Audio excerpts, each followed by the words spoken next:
Hei, pappa. Jeg står her med mamma nå. Blir du av?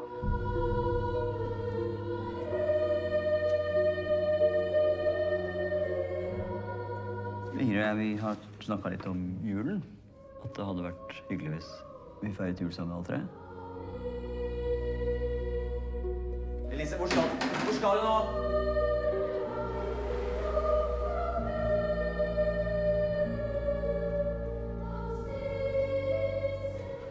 God jul, da, Stein. God jul, da.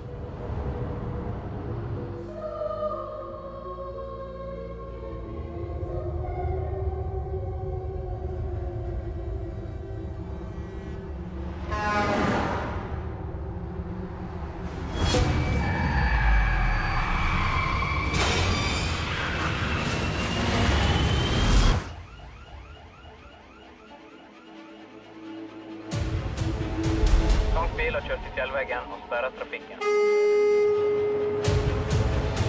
Hold linja.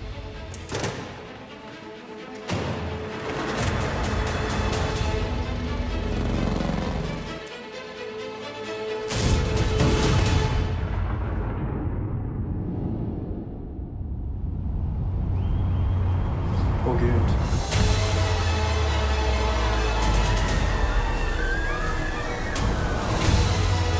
Hva mener du Lise er i tunnelen?